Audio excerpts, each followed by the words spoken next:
Today on Locked On Canadiens, the Habs are 9-3 with 3 games coming up this week, but there's still some improvements to be made in the lineup. What do you think those are? Let's get into it up next.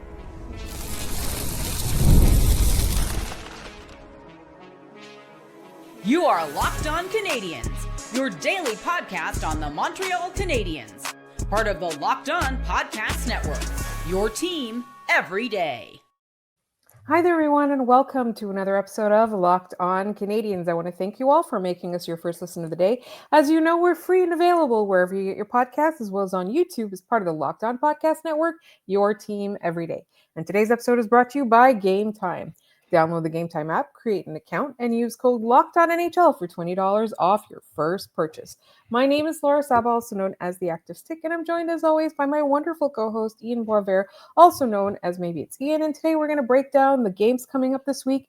We're going to talk about some line changes from practice that Marty has made, and we're also going to talk about who needs to be better going forward. Ian, how are you on what here in Montreal is a rainy and gloomy day?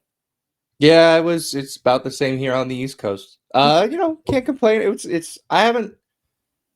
was away this weekend, so I didn't watch the Canadiens game live with everyone else. So I haven't seen a Canadiens game live in a week. And it's been I feel like I'm getting itchy. Like I need to see. So I'm gonna watch the Toronto game after this because I need something to watch. That's how down bad I am right now for hockey. I'll take the Leafs in a pinch. That's right. We are recording just before the Canadiens play the Pittsburgh Penguins in a Monday night. Leafs play the Penguins. The Leafs play the Penguins. I don't know when the Habs are playing the Penguins. I was like, we're playing. What are we doing here?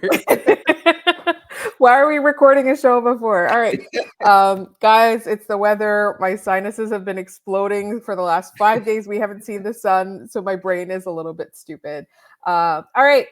First, as always, when we don't have a Monday night game, as we do this week, we have our weekly forecast, and we break down the games that the Montreal Canadiens are going to be playing. And then later in this episode, we're going to talk about some line changes that Marty has made, lineup changes, new lines he's made in practice. And then we're going to talk about who needs to be better going forward. You know, the Habs are 9-3, and we can't complain necessarily, but we can talk about being a more sustainable, good team for the rest of the season. So let's get into it. First up, Philadelphia Flyers. Yeah, I think this sets up a Goldilocks week for the Canadiens. It's very too hot, too cold, just right. Yeah. Philadelphia 6-5-1, 13 points. They're last in the Metro. Montreal was 2-1 against Philly last year. 4-3 win and a 6-4 loss in Philadelphia and a 3-2 win in Montreal.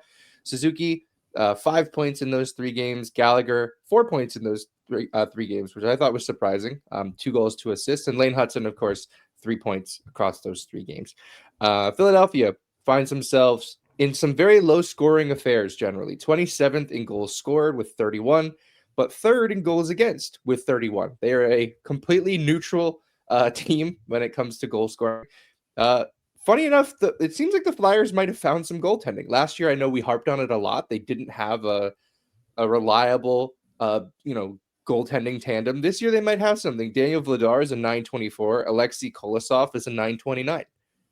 Those are not only are those good numbers, those are excellent figures. Especially, I mean, Flyers fans must have whiplash coming from the last few years of like, who's going to stop the puck? Is it going to have to be me? Do I have to do it? And now they have these 2 guys. Considering it's a low scoring affair, does that change who you put in net for the Canadiens? Yes. Who do you go with? Because I think it changes it for me, but I don't know if it's going to be the same as you. I think you put Montembeault in there. I disagree. I knew you would say that. Go on. I think you put Dobes in there, and the reason I say that is because Montembeault really struggles when he doesn't see a lot of action. And I don't know if in this game he's going to see enough pucks for him to feel like he is part of the game.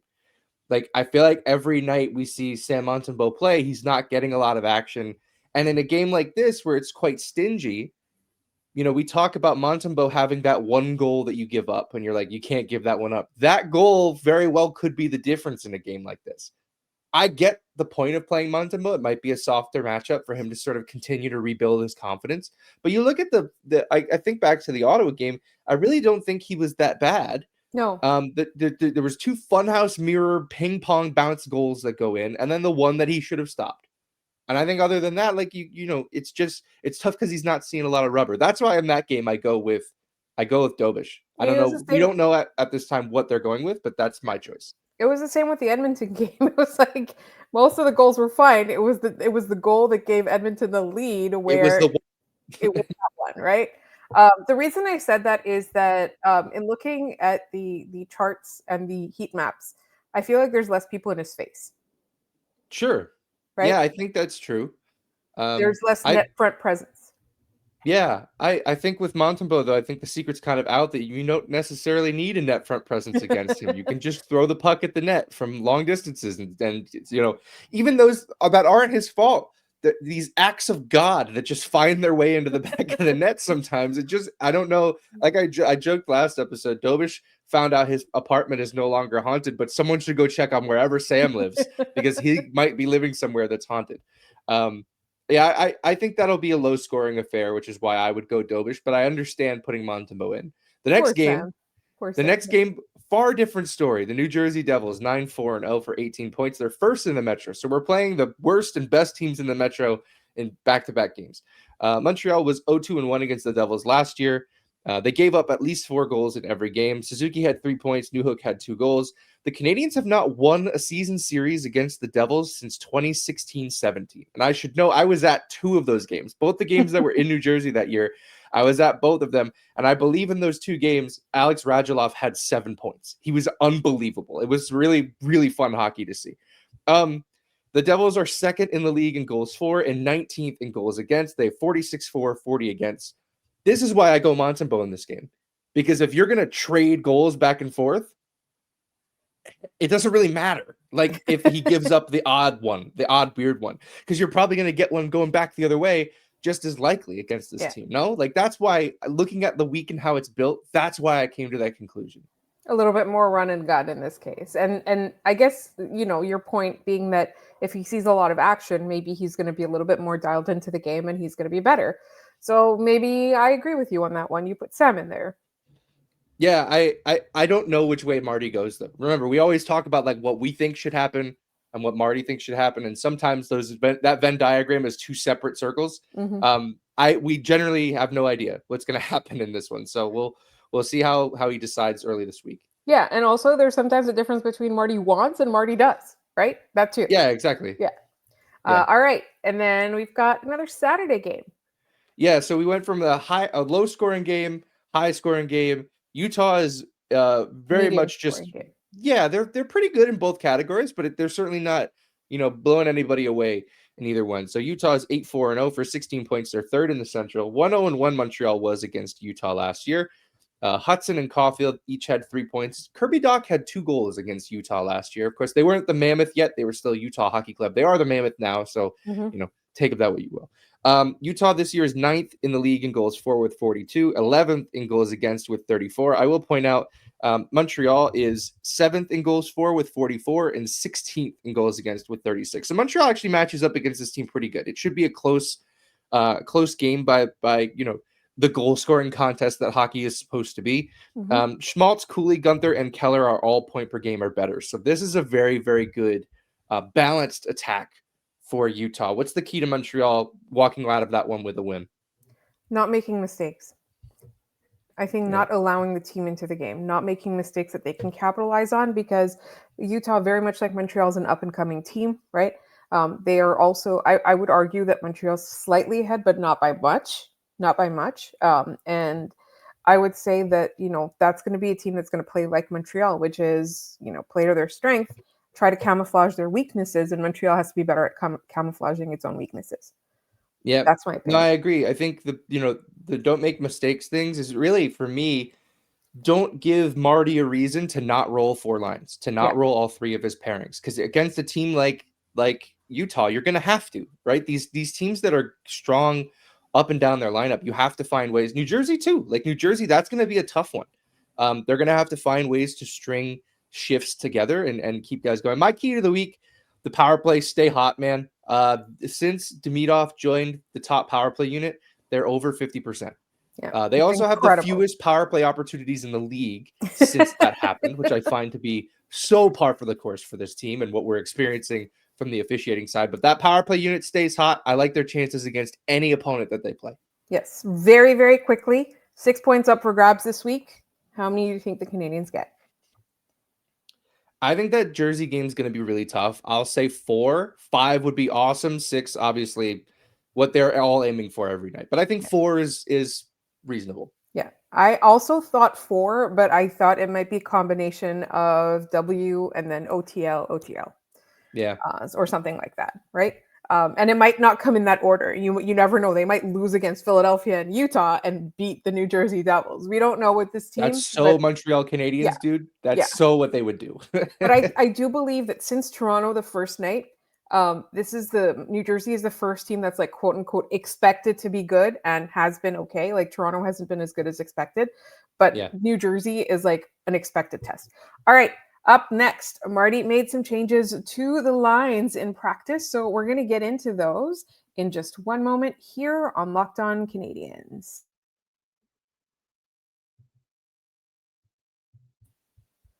This episode is brought to you by Monarch. Let's be honest, most of us can't even name all our financial accounts, let alone what they're worth. Between 401ks, savings, and investments, it's easy to lose track. That can mean leaving money on the table. That's why I started using Monarch, an all-in-one personal finance tool that brings your entire financial life together in one clean, easy-to-use interface on your laptop or on your phone. The biggest thing Monarch helped me with is seeing where all my money is going, tracking my incidental day-to-day spending, and I was leaving a lot of money on the table there. Monarch really, really helped me to rein that in. Their visual dashboards and smart tools make it so much easier to understand where your money is going and how to make your money work harder for you. Don't let financial opportunities slip through the cracks. Use code LOCKEDONNHL at monarch.com for 50% off your first year.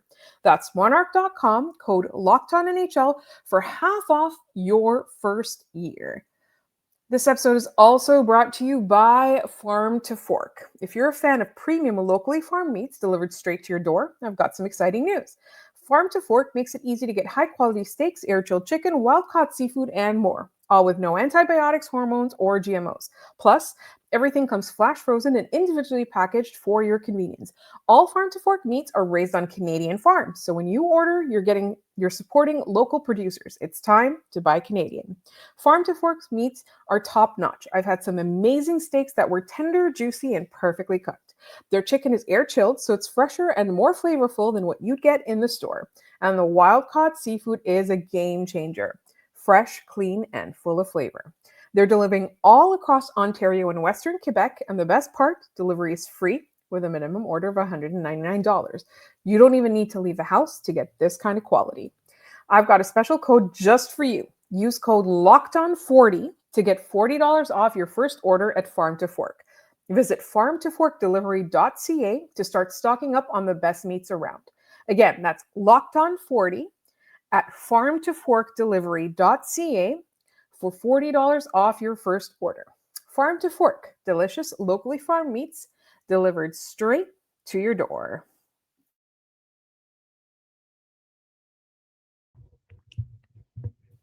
All right, so Marty switched up his lines a little bit in practice today, which I don't know, were you expecting it? I feel like they're winning a lot, so you're not expecting this, but at the same time, they could be winning in a better way. That's how I see it, and maybe that's why Marty's making these changes. Yeah, I thought they've won 3 in a row. Like for a coach to make a change here, even the Canadiens website when they posted the lines from Monday morning practice, they were like, despite the fact they're winning, Marty made some changes. Like that was very telling to me that even the Habs writing staff was like, this is weird. So the change is really just a 1-for-1 swap. Gallagher moves to the Dach and Bolduc line, and Valeno moves down to the Evans and Anderson line. I really love this for Kirby Dach. I love this for Kirby Dach a lot. I really liked his game. I thought against Ottawa he was great. I think he's getting close to generating some. He's already generating a lot of chances. They're just not going in. I really like the way Dach is playing. I really like Bolduc, and I want him to be more involved. And just with Valeno on that line, like it just wasn't working. It wasn't, and it's not Valeno's fault necessarily. It's just not something that the Canadians, I guess, liked all that much. Like it's worth repeating that it is incredibly odd that they made a change while they've won 3 in a row. Like it's really tough for coaches to do that. They don't want to make changes. What do you see with those two lines now? I think like the biggest thing with Dach is that it's still a question mark, despite how good he's been, and he has been good throughout their first, 12 games now? I can't do math. I know they're 9-3. In my head, I can't add those two together. I don't know why. I'm going to blame the weather again. The barometric pressure is making me unable to think. I think just kind of for him being able to showcase a little bit more of himself. And when I say showcase, I don't mean like for a trade or anything like that. I just mean giving him that opportunity to be a bit more visible. I thought that was really interesting. What I also feel, and I don't know if it's just me or not, but like, I don't share people's opinions with Valeno either way. Right? Really? I don't think he's been terrible. I don't think he's been great. I think he's just been a body on the ice. He's the Blunden line, man. Like that's what he is. Like I don't know why people have like such strong opinions either way about this guy who is like a guy. He's not. Yeah, he was traded for the purpose of being bought out over the summer. Like that's how he ended up in Montreal. Like we have to remember that there's a reason this player was available. It was that 2 teams decided they didn't want him in like a one fell swoop. They were like, no, we don't want this guy. We also have to consider he's played fewer games than the rest of his teammates, right? He didn't play the first bunch. With that said, like we know what he is. He's a replacement level NHL player. He's going to give you minutes that most of the time don't hurt you. Sometimes they do, and that's a challenge. I really wonder with Laine out how long they take before they try to look for another bottom 6 winger. Potentially a center, but everyone's looking for centers. I just don't know, how reasonable that is. I think they're going to try to add somebody at some point because I think they're looking at this guy and just going, yeah, he's doing what he does. It's just not what we need. Yeah. Unfortunately, like I don't think people are selling that for a cheap price right now. No, right? Just looking at second line centers, right? I know this is a different conversation, but I know Brian Wilde has been talking a lot about how like Kadri's the guy. And it's like, I get how you could say that right now because he's one guy that's available. Like name another, and we don't even know that he's available for what it's worth. Like the trade market right now is very stuck because the teams that are bad don't think they're bad enough to be really bad. Yes. And Calgary's one of them. Yet, exactly. It's going to happen at some point, but it's not yet, right? The Canadiens' goal right now is to keep playing at the pace that they're playing, keep banking those points, and hoping that one of those really bad teams decides, you know what? We are really bad. We're going to be really bad. Let's be worse, and let's trade away good players for futures. But that's not happening yet. So any Valeno replacements, tough to come by. Any second-line centers, almost impossible to come by. Because none of these guys know what they want to be. So right now, Valeno's not hurting you. Maybe eventually you decide you want to call somebody up, give him another shot. Maybe this is how a Arber Xhekaj sneaks his way into the lineup, right? Maybe this is how, maybe you want to see Philip Machar get a shot at his first NHL game. We already saw Beck. We've seen Waugh. Maybe this is just an opportunity to keep sliding guys in that spot. Yeah. So do you think anyone is going to really get going with this change? I really like Bolduc and Dach, their chances of being more offensively minded. With Gallagher with them. Yeah, every line Gallagher plays on rules. Yeah. It's science cannot get to the bottom of exactly why, but it's like you just look back historically through his time in Montreal. He's on an absolute banger of a line every time he goes out on the ice. So I think, he's very complimentary. He'll play the way that his line mates want to play. I also don't think that Evans-Anderson line will be hurt by any of this. I think Valeno just needs to get the puck in deep and let Josh Anderson go to work. Yeah. And, I think Evans is solid enough defensively to cover for some of Valeno's lapses in that area. So I'm not really I like this change on both ends, but really for that Dach-Bolduc pairing, I think those guys will benefit offensively the most. Yes, and we're going to get a little bit into this in our next segment because we want to talk about who needs to be better. But I think this is also an opportunity for us to think about who can be better and how it can benefit the Montreal Canadiens. And we're going to get into that right up next.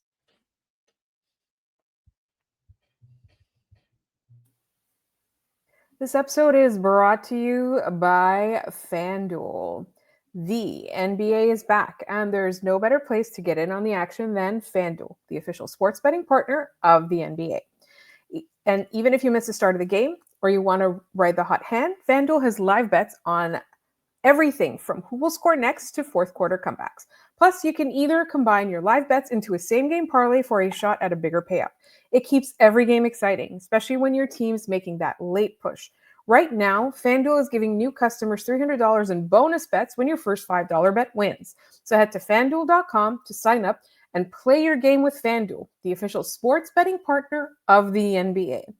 This episode is also brought to you by Game Time. Hockey season is officially here, and nothing beats being in the arena for those opening games. But let's be real, getting tickets can be a total headache. Between waiting in queues, surprise fees, and prices that jump right before checkout, it's easy to get frustrated when all you want to do is cheer on your team. That's where Game Time comes in, the app that gives fans the advantage. It's your ultimate life hack for scoring amazing NHL tickets fast, easy, and stress-free.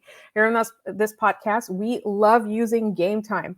Ian was actually coming up to watch a game at the Bell Center for the first time and bringing his wife, and I actually got in on that too, so I'm getting to go to this game as well, thanks to Game Time. We got to see the view from our seats before we bought. One of the things that I really love as well, there's no hidden fees at checkout, and Game Time has things like zone deals, where you pick the section and Game Time picks your seats. You end up saving big. You can even find NHL tickets for under $25. Take the guesswork out of buying NHL tickets with Game Time. Download Game Time app, create an account, and use code LOCKEDONNHL for $20 off your first purchase. Terms apply. That's code LOCKEDONNHL for $20 off. Swipe, tap, ticket, go.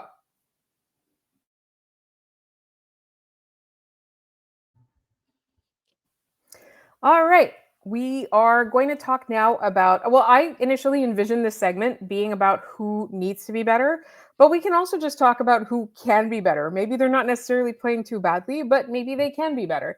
And one of those things, I think that the change, it's a small change that I feel like will have a big impact. The change to the lines in practice that Marty made. And again, you might start the game and we might go back to what, we've been seeing for the last couple of weeks, but Ian, if there's a single player other than Sam Montembeault, we're taking him off the board. If there's a single player that you think can be better or who needs to be better for the Montreal Canadiens after 12 games, who would that be?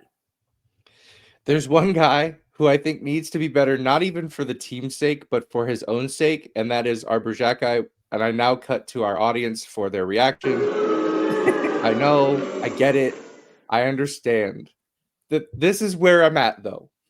Watching Jayden Struble beat the tar out of Nick Cousins on Saturday. Not only that one instance where he fought him, but chasing him up and down the ice the entire game, reminding him, I'm still here. You need to answer to me. And he plays really, really strong defense.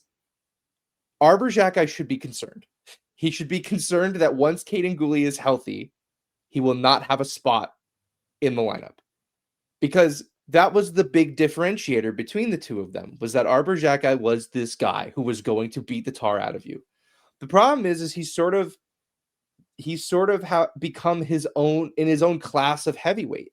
Like, there's not enough guys in the league who will take on Arber Xhekaj. A lot of people don't know that Jayden Struble is his job is strong. Like, that's his job. His job is strong. People are going to learn that really fast. That while he's not Arber Xhekaj's size, but that has never bothered Jayden Struble once. Guy's a lunatic. I watch Jayden Struble continue to just make very effective plays look effortless, and then also he's adding this component to his game. I mean, it's really tough for me to look at Arber Xhekaj and say, like, I would rather have him over the line in the lineup over this version of Jayden Struble. Now, of course, he needs to maintain that play. Jayden Struble does. And Arber Xhekaj, he comes and goes, right? Like, he'll step back in and he'll have some really effective play. And I'm not even saying he's been that bad. But right now, the spotlight has been stolen by Jayden Struble in a way that I don't think I had anticipated. Yeah, I agree with you. I think like there was a question mark, especially since there were periods of time where Arber Xhekaj just objectively looked better than Jayden Struble. And I think maybe it's because like Jayden Struble's mistakes are a bit more magnified. I think the way that Arber Xhekaj can differentiate himself is just be better defensively. Like you just like stand out in that way or generate some sort of offense. Because at the end of the day, like if you have two guys that can beat people up, you're still going to pick the one who's the better player on the ice. Right. Yeah. And, you know, what's challenging about that is that the other team is going to pick guys who they don't want, who they would rather fight more than Arber Xhekaj. The one, you know, one difference being McDermott in that Ottawa game was chasing Xhekaj around. And Xhekaj knew his role. He knew the spot. The Canadiens were up. I don't need to be doing this to try to, you know, get them going. You know, so oftentimes we criticize Xhekaj. It's because he doesn't know when the right moment is. In that moment, you kind of have to give him his flowers. He knew that wasn't the right moment. Struble, though, however, he had the right moment later on when he'd been chasing Cousins everywhere, and then he got it, right? He got it in a close game where, you know, I mean, you look at those two next to each other. I'm picking Jayden Struble in that fight every day, and I would imagine, I guess Senators fans are now, considering what happened to Nick Cousins in that fight. But, you know, so it goes. And I think, like, I really do need to point out, though, like, Nick Cousins was not leaving the Bell Center without getting his ass beat. No, like, it wasn't happening. It was, and you know, of course, he thinks he can delay the inevitable, like the rat he is. Like, I don't need to fight. It wasn't that bad. It was, and the Canadiens reminded him all night. I think of the line from the parquet courts: "Violence is the fruit of an unmet understanding." Yeah, and there was an unmet understanding between that team and that player, and violence was the fruit of that. Yeah, and I think like that to me, like I feel so strongly that with the Canadiens having like all these small, speedy guys, or even tall, speedy guys, like people are going to go after them no matter what, right? And they're going to go after the stars. They're going to do it unnecessarily. They're going to try to take opponents out of the game. And the Canadiens like sending that message by like, you know, 6 weeks later, still trying to beat up that guy. Like, I think it sends such a strong message. And, you know, I know we talk a lot about fighting and enforcing, but like, to me, I don't like staged fights, but that's the kind of enforcing you need to do. Like that guy was really out of line, really cheap with that slash, really like unnecessary, right? Like it was not part of the play. It was literally just to take an opponent out. Right. Yep. Anyways, are there any other players that you think need to be better? Joe Valeno, we talked about it. We don't need to really go too much more in depth in that. If you would like a re-teaching in that, go back to segment 2. You will learn what our thoughts are on Joe Valeno. The last one I'll say, and this is, you know, mostly a meme, Jakub Dobes, third star of the month for October, but not even rookie of the month. How does that work? I don't know. Apparently he wasn't rookieing enough for that to. He did great as a goalie. As a rookie, not good enough. I found that to be. The NHL just, I think it ended up being Matthew Schaefer, which fine. That's awesome. He had a great month, but you gave one a third star of the month, but not. Doesn't make any sense. It's fine. I love it. Do better, NHL. Okay, so like real quick before we go to our trivia and end our episode, like, is there anyone you think could be better? Not necessarily being bad, but could be better. I'll give I think Bolduc has kind of, his offense has dipped a little bit, which is why I'm excited to see this new look line with him. You know, I think he was in a perfect spot when they had Line A and they could afford to like shuffle guys around, and then they lost Line A and all of a sudden that sort of shape was lost, and he's no longer on the power play, which hurts him. But I think there's enough for him at 5-on-5 to still be effective. I'd like to see him chip in a little bit more offensively. Yeah. And I want to point out that there's like a little bit of discussion that I saw on social media today about Jake Evans and Josh Anderson needing to contribute more. And I'm like, why? They are what they are. Yeah. Yeah. They need to keep the puck out of the net. That's what they need to do. What they do right is not rewarded in points, right? Yeah. Oftentimes their goal is to take a tough defensive zone start or, you know, a shift on the fly, and put the puck down deep into the offensive zone and work until you get a whistle down there for the Suzuki line to come out or the Demidov line to come out. Like, that's their job. We can't get this twisted. Like, their job is not to be 20 goal scorers. No. Their job is to, move the line forward. It's, we just watched a lot of baseball. It's to keep the line moving, right? Like, their job is to just get on so that you can get it to your cleanup hitters. That's them. And they do a great job at it. Like, we need to also say that they're excellent at doing just that. Yes, I absolutely agree with you there. Like, they are excellent at that. And I think that, we do kind of need to point out too, is that, like, if we're looking for them to be that, then we're not understanding how this team works, because they were, like, their role, Jake Evans' role has always been this, but, like, Josh Anderson was reinvented in this way for a reason, right? Like, this is how the Montreal Canadiens and Josh Anderson himself have deemed him to be the most effective for this team. For this group of guys, that's what they need him to do, right? Yep. So, yeah. All right. Any other thoughts on that before we move on to our trivia? No, let's hit our trivia and head out of here. All right. Yesterday's question. On Saturday, Nick Suzuki picked up 2 assists to extend his point streak to 11 games, a career high. Picking up a point on Tuesday against the Flyers would make 12 straight with a point. Who was the last Hab with a 12-game point streak in a single season? Do you have the answer to this one, Laura? Feels a little bit like 1993. It is Vinny Danfus. It was Vinny Danfus in 92-93, 7 goals, 12 assists for 19 points in those 12 games. Nabil, the only one who got that one right. So thank you, Nabil, for playing. Sticking with the 93 theme, as well as the Canadiens playing the Flyers, here's an Eric Desjardins question. Eric Desjardins scored 1 goal in his NHL career against the Canadiens in Montreal. The assists came from a current NHL head coach and a current NHL color commentator. Who assisted on this Eric Desjardins goal? If you have the answer, put it in the comments down below this video. Let us know how smart you are, and we'll give you a shout out on the next episode of the show. I have been assured the answer is great. I don't know it. I'm going to try and guess it after we're done recording. But yes, please send us your guesses or, the right answer. You can send them to us at lockedoncanadiens@gmail.com. We love hearing from you there. You can also send us mailbag questions, pictures, things like that. You can also leave the answer in the YouTube comments as well as some mailbag questions. You can reach us all over social media. We are on TikTok, on Instagram, and on Blue Sky, all at Locked On Canadiens. So you can reach us there. Also send us mailbag questions, observations, interact with us there. We love it. You can find this podcast wherever you get your podcasts as well as on YouTube. Please subscribe, tell your friends, give us ratings, help us grow, because we love you listeners and we want more of you. We just can't get enough of you guys. You can find my co-host all over social media at MaybeT, and you can find me at The Active Stick. Thank you so much for listening, and we'll be back tomorrow with a Philadelphia Flyers recap.